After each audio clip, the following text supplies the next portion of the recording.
관심을 가지고 들여다봐야 할 사항이죠. 시장이 지금 여기 보면 그대로 이제 답을 주는 거죠. 방향 결정을 지금 눈앞에 두고 있는데 아직까지도 이제 결정이 하기 어려운 거죠. 차라리 이렇게 요 사항 굉장히 우리가 큰 변동성을 준다고 또 우리가 예측을 했죠. 그때 언제 예측을 했느냐, 요거를 들여다보려면 요거를 들여다보고 요때 사항이나 요때 사항은 분명히 틀리다고 얘기 드렸죠. 분위기는 반드시 틀리다. 그러나 참고는 해야 돼요. 그러면 뭘 참고를 하냐, 요때는 작년 11월 9일 날 8270을 찍고 떨어졌죠. 떨어져서 여기 올해 1월 22일 날 4262만원을 찍고 올렸죠. 올려서 결과적으로 보면 상승을 주고요.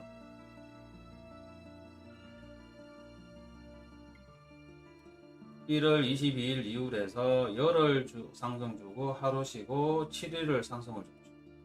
그래서 18일을 상승을 크게 줬죠. 주고 난 뒤에 우리가 여기 저항 구간, 지지 저항 구간이 있죠. 그래서 반드시 요거를 돌파하면, 여기가 중요한 우리가 지지 저항 구간이 되는데요. 여기를 돌파해서 주면 반드시 요 구간이나 여기에서 저항 먹고 떨어져서 반드시 조정을 줍니다. 7분야, 8분야를 따졌죠. 주면 받고 상승을 갈 것이라고 우리가 예측을 했는데요. 당연히 떨어져서 정말로 돌파해서 이 저항을 받고 떨어졌죠. 당시 떨어져서 조정을 주고요. 확실히 또 여기서 8부에서 지지받고 올렸죠. 그래서 우리가 상승을 갈 거라고 생각을 했죠. 요때가 첫 번째 상승 가능성 구간. 요때가 요 당시가 또 뭐냐면 4시간 봉을 보면 요때가 골든 크로스 구간이죠. 그래서 여기를 돌파를 죽을 가능성이 아주 높았죠. 왜냐하면 거래량도 그렇고요, 캔들도 윗꼬리도 그렇고 몸통 길이도 그렇고, 아까도 말씀을 드렸다시피 11일 양봉을 연속을 주고요, 하루 쉬고 다시 7일을 양봉을 줬죠. 상승력이 굉장했다. 그래서 요걸 얻고서 돌파하리라 봤는데 요때 상승 후 저항을 뚫고 1차 지저 구간을 뚫고 2차 지저 구간에서 올리지 못하고 떨어져서요, 조정 주고 간다고 봤는데, 요 조정 결과적으로 차트는 그런데 요 떨어진 요 조정이 뭐였냐면, 조 바이든이 수일 내에 러시아가 우크라이나를 침공한다고 강력하게 얘기했죠. 요 조정은 이렇게 떨어지고요, 갈 거라 봤는데 다시 요날 여기를 돌파 못하고 추락했죠. 요때가 우크라이나 사태죠. 러시아가 우크라이나를 본격적으로 공격하게 됐죠. 요 시점이 하락폭이 실제로 보면 크지가 않았다라고 이제 이 말씀을 드리는 거죠. 여기서 보면 여기까지 하락폭이 실제로 크지가 않았다. 하락이 크지가 않았죠. 여기서 여기까지. 요 정도의 하락폭은 얼마든지 있죠. 훨씬 요 최근에, 그러니까 작년에 11월 9일 이후로 해서 떨어진 이 하락폭보다 결과적으로 보면 작았다. 전쟁 상황이었지만 작았다. 요때의 분위기는 초강대국 다음에 두 번째 러시아죠. 군사력만으로 보면 세계 2위의 군사력을 가지고 있는 러시아가 전쟁을 우크라이나에 침공을 해서 길어봐야 보름, 짧으면 3일, 일주일이면 끝난다는 상황. 그래서 하락의 폭이 그리 크지 않았죠. 전쟁으로 인해서 장기적인 불황이나 일에 겪는다는 생각을 아무도 못했죠. 군사 전문가나 경제학자나 모든 정치 외교적인 측면에서 그렇게 봤죠. 만약에 길게 가더라도 내전 상황, 아프가니스탄이나 중동 전쟁처럼 그 나라에 한정되어서요 국지전으로나 내전 상황으로 묶어버리면, 그래서 예를 들어서 우크라이나가 장기전으로 가서 폐허가 될지언정 주변으로 확전이 되지 않는다고 외교적으로만 따지면, 그래서 서방 세계에서 서로가 적정한 타협을 본다 하면,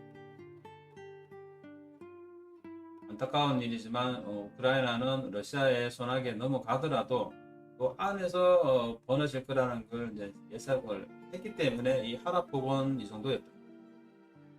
세상 일은 우리 전문가들, 똑똑한 사람들 마음대로 되는 건 아니죠. 그러나 어쨌든 간에 이 하락폭은 이 정도였다 예측을 했지만, 또 하락할 때 요때 이제 내 얘기를 드렸죠. 이 하락하면서 상승을 요때 못 줬기 때문에 하락하면 전쟁고리에서 했기 때문에 하락이 이렇게 크다. 그러면 요때 하락할 때 얘기를 드렸죠. 만약에 이제 하락할 때 요때 등락이 굉장히 커질 거다라고 이제 얘기를 예측을 이렇게 했었죠. 언제든지 여건만 좋아지면 올라갈 것이다. 그러나 현재 상황에서 나빠지지만 않으면 반드시 상승으로 갈 것이다. 왜냐하면 팬데믹에서 엔데믹으로 끝나고요. 양적 완화에서요. 테퍼링을 거쳐서 양적 긴축으로 가는데요. 그다음에 양적 완화를 종식을 하고요. 양적 긴축은 내년으로 넘기는 걸 이제 했죠.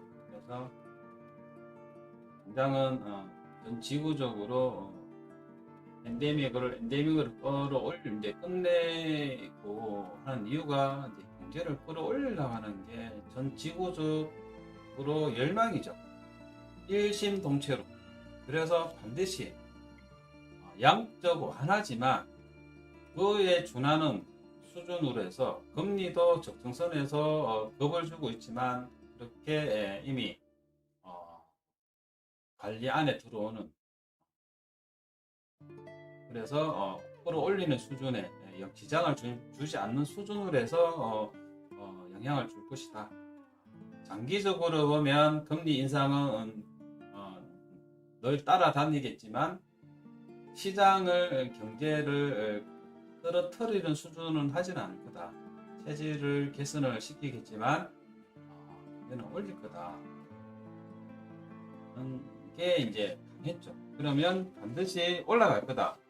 그래서 요 이제 주요 세력들도 여기 추세선, 요 추세선을 잘 만들어 온 이유도 이제 거기에 있는 거죠. 그래서 요 당시 여기 이제 바닥에서 올라오는 이제 요 추세선인데요. 요거를 타고 큰 변동성을 줄 거라고 예측을 했는데 요때 요 당시 얘기를 했죠. 정말로 이제 이렇게 크게 변동성을 준 것도 사실이죠. 요때 이제 요랬는데, 그러면 이제 요 당시도 그러면 크게 변동성을 줄 확률도 있죠. 그러나 요때는 보이는 사항입니다. 우크라이나 사태가 제한적으로 국지전으로 몰아넣을 수 있는 박스권 안에만 집어넣을 수만 있다 하면, 그래서 그러더라도 그래서 어느 정도 개선이 되면 올리겠다는 의지죠. 그래서 등락이 이렇게 심했던 거죠. 네? 심했다. 그래서 자세히 들여다보면 요 당시에 적정 구간에서요 알트들이 큰 상승도 많이 줬죠. 그래서 우리가 요때 크게 보면 요런 거죠. 요 구간 위에 여기서 보면 우리가 1구간, 여기 2구간을 만들어 놨죠. 1구간보다는 이 2구간으로 위에 올라오면 1차 지지 구간을 돌파해서 상승할 수 있는 확률이 아주 높다. 그래서 비트도 여기보다는 여기 위로 올라오면 여기를 돌파해서 올라가기를 바랬죠. 왜냐하면 여기가 완충 구간, 여기가 언제든지 잘못하면 돌파 하락할 가능성이 많다. 돌파 하락하면 빠르게 급락할 가능성도 많다. 여기가 3,500 구간이 아주 인접해 있기 때문에 이 구간이 주요 전 세계 투자자들이 매수 평균 구간이 여기 인접해 있기 때문에 굉장히 위험하다. 그래서 패닉 사태가 올 수 있기 때문에 가능하면은 여기를 떨어뜨리지 않으려 노력을 하고, 거기 그 마지노선 구간이 요 자기들이 올리려고 하는 또 우상향 추세선 여기에서 철저하게 지켜서 올리려고 한다는 거 생각을 우리가 예측을 했었죠. 만약에 그러지 않으면 빠르게 하락할 것이다. 그래서 여기가 변동성이 크지만은 그래서 올릴 거를 보기 때문에 알트들이 적어도 이 구간에 1구간, 2구간 위로 올리기를 바랬고요. 이렇게 올리면 올라가기를 바랬고, 비트도 마찬가지죠. 이 구간보다는 여기 올려가면 추락을 하더라도 여기 요 강력한 지지 저항 구간 여기에서 예상 추락하기 힘들지 않을까 생각을 많이 했었죠. 추락을 하더라도 이 구간에서는 이렇게 급락을 할 수 있다, 이런 우려였죠. 이번과 같이 이런 사태가 만약에 비트가 여기에 있었다면, 이 위의 구간에만 있었다면 이런 추락을 얼마든지 방지하지 하지 않았을까. 실제로 알트 코인들이 이 당시에 1구간에서 2구간을 돌파 이후에 상승했던 코인들은 이 구간에 머물러 있는 코인들이 있죠. 적어도요. 하다가 안 돼서 이렇게 떨어지기도 했지만, 결국은 떨어졌지만요. 최소한 특정 구간에서 머물고요. 이렇게 머물고 이렇게 했죠. 최소한 올렸지만 이렇게 됐죠. 결국은 이렇게 떨어졌지만, 그래서 비트도 만약에 이 당시에 좀 더 올렸으면 적어도 이 중요 지저 구간을 유지를 해줄 수도 있었겠죠. 그러나 실제로는 이제 그렇게 되지도 못했고요. 결국은 하락을 했는데요. 아까도 말씀드렸다시피 요 당시 요 구간은 요때의 시장 상황은 약간은 미래지향적이었다. 상승지향적이었다.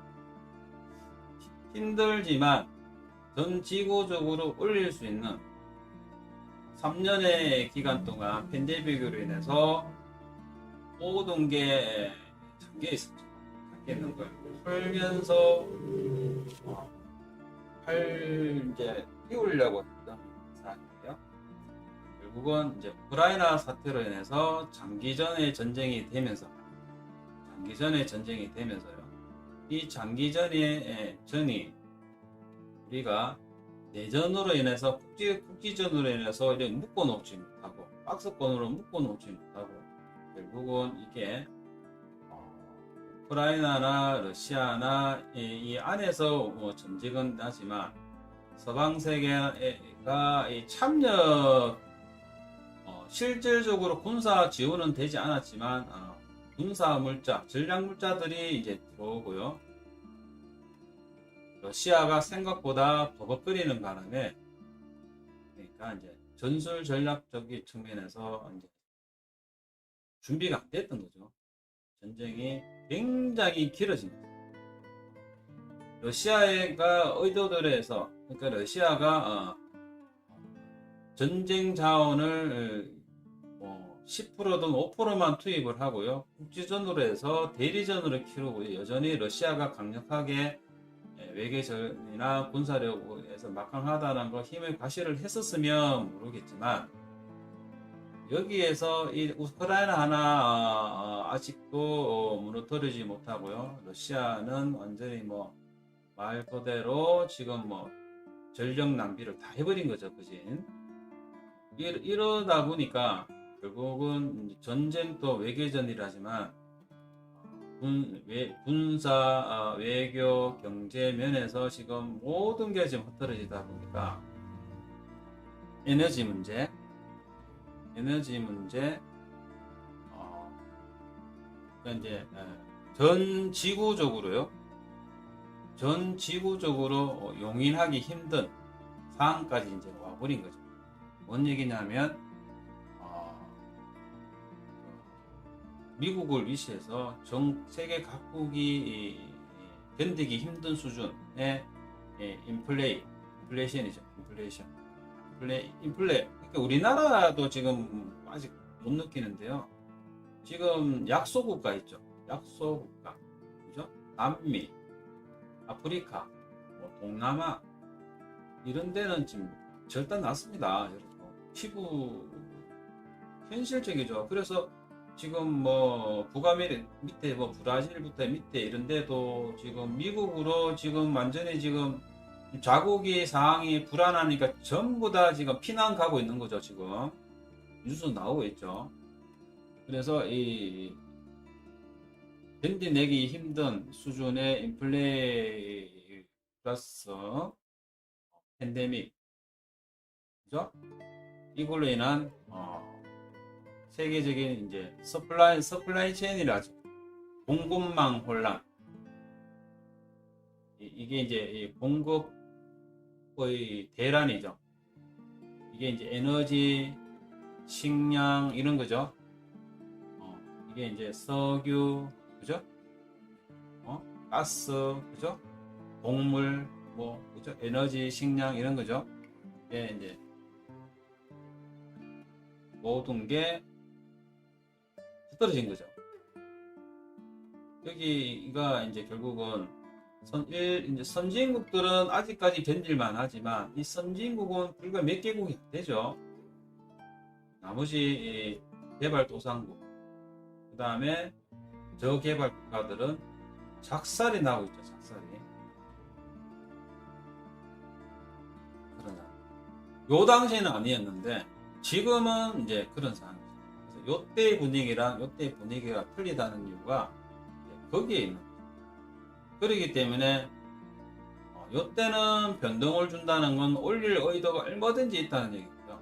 지금은 그러냐고 봤을 때 아니라고 봤을 때 그래서 제가 이제 요때 며칠 전에 한동안 제가 방송을 일 때문에 못했는데요. 그 이유를 말씀드렸던 게 요때처럼 큰 변동성을 주지 않냐라고 얘기를 드리면 좋은데 알 수가 없다. 이때 분위기랑 이때 분위기는 현저하게 틀리다는 이유가 그래서